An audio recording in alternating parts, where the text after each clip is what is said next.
माझ्या युट्यूब चॅनलवर आजचा दिवस तुम्हाला खूप छान सुखाचा आनंदाचा जाऊ हीच मी स्वामींच्या चरणी प्रार्थना करते आणि आज या नवीन व्हिडिओला सुरुवात करते। येत्या 2 मार्चला म्हणजे सोमवारी आलेली आहेत होळी। होळी हा सण दरवर्षी फाल्गुन पौर्णिमेच्या दिवशी साजरा केला जातो। या पौर्णिमेला हुताशनी पौर्णिमा असे म्हटले जाते। या हुताशनी पौर्णिमेचा प्रारंभ 2 मार्चला सायंकाळी 5:56 होणार आहे आणि समाप्ती 3 मार्चला सायंकाळी 5:07 होणार आहेत। आणि म्हणून यंदा 2 मार्चला सायंकाळी होलिका दहन हे केले जाणार आहे। तसेच 3 मार्चला धुलीवंदन असणार आहे। या दिवसाला करीदिन असे देखील म्हटले जाते। परंतु यंदा 3 मार्चला धुलीवंदनच्या दिवशी वर्षातील पहिलेच चंद्रग्रहण सुद्धा आलेले आहेत आणि हे चंद्रग्रहण आपल्या भारतामध्ये सुद्धा दिसणार आहेत। त्यामुळे या दिवशी काही महत्त्वाचे नियम जे आहेत ते सुद्धा आपल्याला पाळावे लागणार आहेत। होळीच्या दिवशी आपण संध्याकाळी होळी पेटवून त्या होळीची पूजा करत असतो। दृष्ट प्रवृत्ती, वाईट अमंगल विचार यांचा नाश करून चांगली वृत्ती, चांगले विचार अंगी प्राप्त व्हावे या हेतूने होळी हा जो सण आहे तर आपण साजरा करत असतो। होळीचा हा जो दिवस आहे तर हा अतिशय महत्त्वाचा मानला जातो। होळीचा दिवस आपल्या आयुष्यातील दुःख, दारिद्र्य, संकट, वाईट शक्ती, नकारात्मकता, आजारपण दूर करण्याचा खूप प्रभावी दिवस मानला जातो। तंत्र मंत्रासाठी देखील होळीची रात्र ही खूप खास मानली जाते। या दिवशी नकारात्मक शक्ती अधिक जास्त प्रमाणामध्ये प्रभावित असतात आणि तंत्रशास्त्रानुसार होळीच्या दिवशी नारळासोबत काही प्रभावी उपाय जर आपण केले तर धनधान्याची कमतरता ही कधीही भासत नाही। देवी लक्ष्मी ही आपल्यावरती प्रसन्न होते। यासोबतच सर्व प्रकारचे रोग आणि दोषांपासून मुक्ती मिळते। आपलं नशीब हे आपल्याला साथ देऊ लागते आणि म्हणून आज या व्हिडिओमध्ये मी तुम्हाला एक अतिशय प्रभावी असा उपाय सांगणार आहे।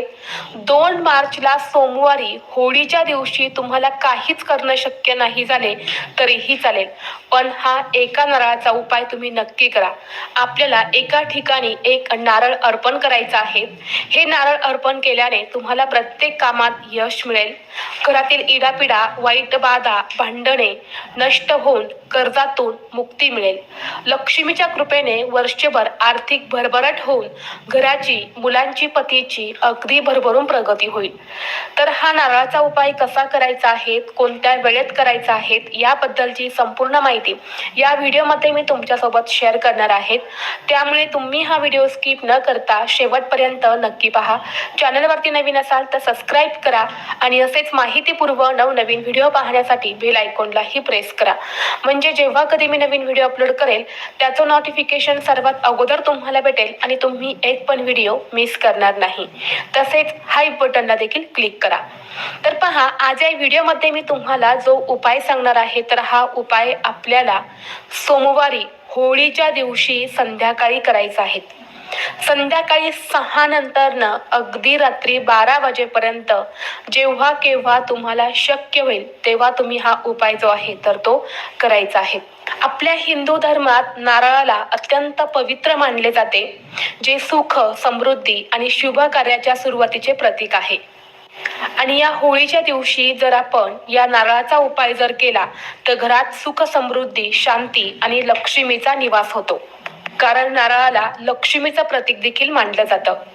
नारळाचा कडक बाह्य कवच हे माणसाचा अहंकार आणि बाहेरील कठीण प्रवृत्ती दर्शवते आणि नारळातील पांढरे मऊ खोबरे पाणी हे निर्मळ मन किंवा आत्मा यांचे प्रतीक आहे। आणि होळीच्या दिवशी नारळासंबंधित हा उपाय करणे म्हणजे आपला अहंकार हा पूर्णपणे नष्ट करणे। आणि म्हणून जर तुम्हाला कोणत्याही कामामध्ये यश मिळत नसेल, तुमची प्रत्येक गोष्ट ही बिघडत असेल, कोणतीही गोष्ट तुमच्या मनासारखी घडत नसेल किंवा सतत तुम्हाला अपयशाचा सामना करावा लागत असेल, तुम्ही भरपूर कष्ट आणि मेहनत करत आहे परंतु तुमच्या कष्टाला आणि मेहनतीला पाहिजे तसं यश मिळत नसेल किंवा तुम्ही कष्ट आणि मेहनत करून तुमच्याकडे संपत्ती येत नसेल किंवा संपत्तीमध्ये वाढ होत नसेल, ज्या प्रमाणामध्ये पैसे मिळतात ते सगळे व्यर्थ खर्च होत असेल, सतत पैशांच्या आर्थिक अडचणींना सामोरे जावं लागत असेल किंवा काही गोष्टींचे नियोजन करूनही ते काम जर तुमचं बिघडत असेल तर हा उपाय तुम्ही होळीच्या दिवशी अवश्य करा.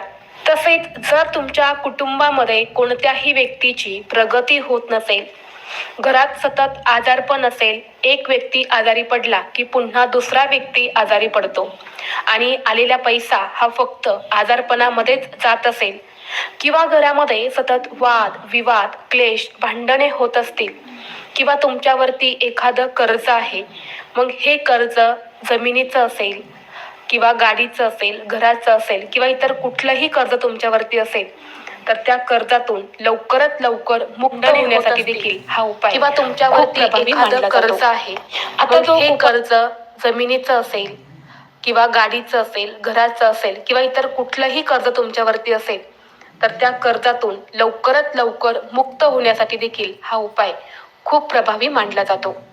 आता जो उपाय मी तुमच्यासोबत शेअर करणार आहे, तर हा उपाय वर्षातून एकदाच करता येतो, ते म्हणजे होळीच्या दिवशी. आणि हिंदू धर्मशास्त्रानुसार होळीच्या दिवशी आपण जे काही उपाय करतो त्या उपायांचा आपल्याला निश्चितच फळ प्राप्त होते. आणि म्हणून हा उपाय केल्याने सुद्धा आपल्या जीवनातील सर्व अडचणी अडथळे शत्रू नष्ट होऊन प्रगतीचे मार्ग खुले होतात. आता हा उपाय करण्यासाठी आपल्याला होळीच्या दिवशी सकाळी लवकर उठायचं आहे. अंघोळ करताना अंघोळीच्या पाण्यामध्ये थोडंसं गंगाजल आणि हळद टाकून तुम्हाला स्नान करायचे आहे, जेणेकरून आपलं शरीर मन आत्मा हा शुद्ध आणि पवित्र होतो. तसेच बाहेरील बाधा आपल्याला झालेली असेल तर ती सुद्धा निघून जाते. कारण होळीचा जो दिवस आहे तर हा दिवस नकारात्मकता दूर करण्यासाठी खूप प्रभावी दिवस मानला जातो. यानंतर स्वच्छ कपडे परिधान करून आपल्या देवघरातील देवांची विधिवत तुम्हाला पूजा करायची आहे. आणि यानंतर सायंकाळी सांगितल्याप्रमाणे 6 नंतरनं हा उपाय तुम्हाला करायचा आहे. उपाय करण्यासाठी तुम्हाला एक नारळ लागणार आहे. जो ब्राऊन रंगाचा नारळ असतो, जो आपण पूजेमध्ये वापरतो, तर तो नारळ तुम्हाला घ्यायचा आहे. चुकूनही हिरव्या रंगाचा नारळ जो असतो तर तो तुम्हाला हा उपाय करण्यासाठी वापरायचा नाही. हा नारळ तुम्ही घेतल्यानंतर ना थोडासा तुम्हाला सोलून घ्यायचा आहे. आणि नारळावरती जे 3 डोळे असतात बघा, ब्रह्मा विष्णू महेश यांचं प्रतीक त्यांना म्हणून ओळखलं जातं, तर त्या नारळावरचे जे 3 डोळे असतात तर ते तुम्हाला चाकूने किंवा सुरीने ते फोडायचे आहेत. आणि फोडल्यानंतर ना त्या नारळामध्ये तुम्हाला थोडंसं तूप भरायचं आहे आणि थोडीशी साखर टाकायची आहे. जेवढी साखर आणि जेवढं तूप त्यामध्ये बसेल तेवढे तुम्हाला त्या नारळाचे 3 डोळे फोडून त्यामध्ये तुम्हाला भरायचे आहेत. यानंतर काय करायचं आहे, हा जो नारळ आहे तर हा तुम्ही एखाद्या प्लेटमध्ये ठेवू शकता किंवा नारळ हातामध्ये घ्यायचा आहे. आणि आपल्या घरातील प्रत्येक व्यक्तीवरून तुम्हाला डोक्यापासून ते खाली पायापर्यंत 7 वेळा उतरवून घ्यायचा आहे. आणि नारळ हातात घेताना नारळाची शेंडी ही समोरच्या व्यक्तीकडे असेल अशाच पद्धतीने हा नारळ तुम्हाला उतरवून घ्यायचा आहे.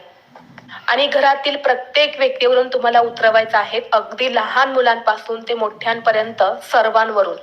यानंतर हा नारळ आपल्या घराच्या मुख्य दरवाज्यावरून सुद्धा तुम्हाला 7 वेळा उतरवून घ्यायचा आहे. आणि यानंतर पेटत्या होळीमध्ये तुम्हाला तो नारळ अर्पण करायचा आहे, दहन करायचा आहे. जर तुमच्या घरीच तुम्ही होळी करत असेल तर त्यामध्ये तुम्हाला हा नारळ दहन करायचा आहे किंवा तुमच्या घराच्या आजूबाजूला मंदिराजवळ जिथे कुठे होळी असेल तिथे जाऊन तुम्ही हा नारळ जो आहे तर तो दहन करू शकता.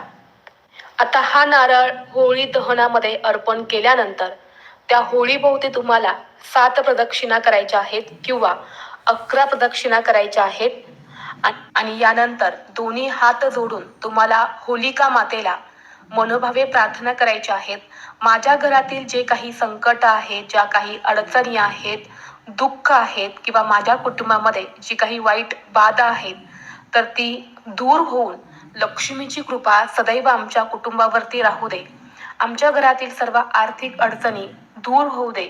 कधीही घरामध्ये धनधान्याची कमतरता भासू नये अशी मनोभावे तुम्हाला प्रार्थना करायची आहे. तर अशा पद्धतीने तुम्हाला आपल्या कुटुंबाची प्रगती होण्यासाठी, आपल्या घरातल्या व्यक्तींना लागलेले दोष दूर होण्यासाठी, घरात असणारी इडापिडा नकारात्मकता वाईट बाधा दूर होण्यासाठी हा उपाय 2 मार्चला सोमवारी होळीच्या दिवशी संध्याकाळी करायचा आहे. सांगितल्याप्रमाणे सायंकाळी 6 नंतर रात्री 12 वाजेपर्यंत हा उपाय तुम्ही कधीही करू शकता.